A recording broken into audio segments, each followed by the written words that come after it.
दोस्तों ये जो आप मेरे पीछे देख रहे हैं ये हमारी खीरे की फसल है और खीरे की फसल में सबसे बड़ी जो महत्वपूर्ण बात है वो ये है कि इसका फर्टिगेशन शेड्यूल आपका अगर बेहतर नहीं रहा तो आप उत्पादन जो लेना चाहते हैं वो नहीं ले पाते हैं। और दूसरी इसकी बात होती है स्टेकिंग की। तो स्टेकिंग तो हमने इसकी कर चुकी है। आप जब भी खीरे की फसल को बरसात में लगाएं तो बिना स्टेकिंग के ना लगाएं। आज इस वीडियो हम आपको फर्टिगेशन शेड्यूल के बारे में जानकारी देंगे जो आपकी वाटर सॉल्युबल खाद आपको देनी होती है ड्रिप के माध्यम से। तो चलिए दोस्तों वीडियो की शुरुआत करते हैं। मैं हूं राकेश साहू, आप देख रहे हैं एग्रो जीवन बातें किसान की। ये आपका अपना चैनल है। इस चैनल पर जो भी आपको जानकारी दी जाती है यदि वो पसंद आए तो वीडियो को लाइक करें और चैनल पहली बार आए तो चैनल को सब्सक्राइब करना ना भूलें ताकि आपको आने वाली जानकारी मिल सके और नोटिफिकेशन को भी ऑन करें।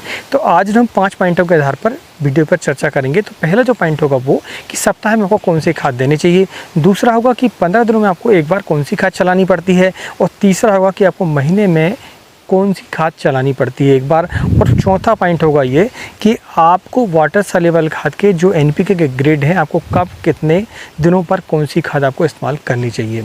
और वीडियो के अंत आपको जरूर देखना है। वीडियो अंत में होगी विशेष बात, 2 ड्रिंचिंग बताऊंगा जिसकी मदद से आप अपनी फसल को स्वस्थ और तंदुरुस्त रख सकते हैं। अब हम जानते हैं कि हमें सप्ताह में कौन कौन सी खाद देनी पड़ती है। तो सप्ताह में एक बार आपको मैग्नीशियम सल्फेट 10 kg और कैल्शियम नाइट्रेट को 5 kg देना है। दोनों खादों को अलग अलग चलाना है, किसी भी एनपीके के ग्रेड के साथ में आपको इनको नहीं चलाना है। तो उन खादों में 15 दिनों में आपको एक बार 1 kg बोरान, जिंक सल्फेट आपको 3 kg और मिक्स माइक्रो न्यूट्रेंट आपको 500 ग्राम चलाना है।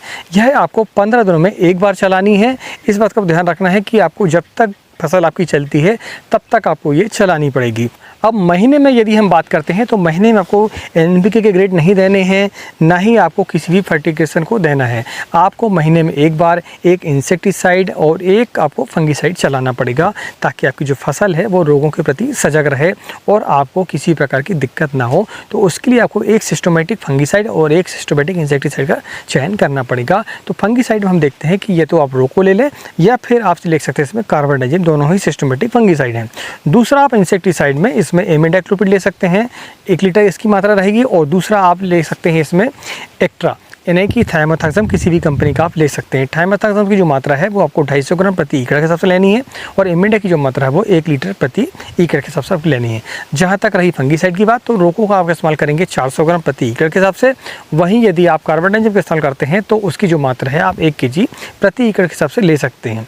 आप चाहें तो इसकी ड्रेंचिंग भी कर सकते हैं, आप चाहें तो इसको ड्रिप में भी चला सकते हैं। जब फसल छोटी होती है तो हमें ड्रेंचिंग करनी होती है और जब आपकी फसल बड़ी हो जाती है यानी उसकी जो जड़ों की ग्रोथ है वो अगर हो जाती है तो फिर आप उसको ड्रिप के माध्यम से भी दे सकते हैं। अब हम बात करते हैं दोस्तों कि इसमें हमें एनपीके फर्टिलाइजर यानी कि वाटर सॉल्युबल जो खाद आती हैं उनके जो कई प्रकार के ग्रेड आते हैं उनका हमें इस्तेमाल कब कितनी मात्रा में करना चाहिए। तो सबसे पहले हम इस बात को जानें कि हमें खाद कब से चलानी है। खाद आपको कम से कम 1 सप्ताह यानी कि जर्मिनेशन आपका जब हो जाता है उसके 1 सप्ताह के बाद से खाद चलानी पड़ती है। तो दूसरे सप्ताह में आपको 19 की जो मात्रा है वो आपको 3 kg लेनी है प्रति सप्ताह की सबसे हम बात कर रहे हैं। उसको आपको अलग अलग 1-1 kg की मात्रा देनी पड़ेगी एक दिन के अंतराल पर। तो तीसरे और चौथे सप्ताह में आपको 5 kg 19-19, 12-61 की मात्रा 5 kg और 13-40-13 की मात्रा 5 kg, इन तीनों खादों को बारी बारी से आपको चलाना है। आप इनकी आधी मात्रा आप चला सकते हैं। 15 दिनों का समय रहता है आपका, 1 दिनों के अंतराल पर आपको उनको चलाना है। कभी 19 चलाना है तो कभी 12 आपको चलाना है। अब हम बात करते हैं 5वें सप्ताह।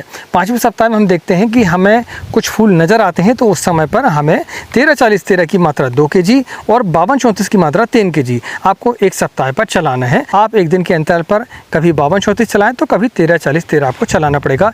दोनों खादों को एक साथ मिक्स करके आपको नहीं चलाना है। 6वें सप्ताह से हमें फूल भी दिखते हैं और फल भी दिखते हैं और लगभग हमारी वैरायटी के हिसाब से हमारी हार्वेस्टिंग भी चालू हो जाती है। तो उस समय पर हमें 13-40-13 1 kg, 52-34 की मात्रा 2 kg और 00-50 की मात्रा 1 kg, इन तीनों खादों को बारी बारी से एक के बाद एक आपको चलाने हैं प्रति सप्ताह।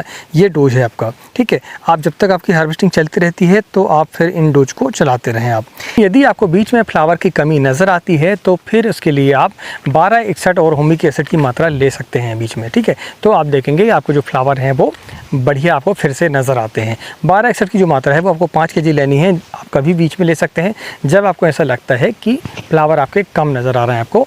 और साथ में आप चाहें तो 52-34 की मात्रा को गोदरेज डबल के साथ में स्प्रे के माध्यम से भी ले सकते हैं ताकि आपके फ्लावर भी बने रहें और साथ में जो आपके फ्लावर से फल में कन्वर्ट होने की जो प्रक्रिया है वो तेज़ हो जाए और फलों का साइज भी इंक्रीज हो। ये आपको मैंने स्प्रे भी बता दिए हैं। अब हम बात करते हैं हमारे वीडियो की विशेष बात की। विशेष बात बढ़ने से पहले मैं आपको बता दूं, यदि ये वीडियो आपको पसंद आए तो वीडियो को लाइक करें और चैनल पहली बार आए तो चैनल को सब्सक्राइब करना ना भूलें। अब हम जानते हैं वीडियो की विशेष बात।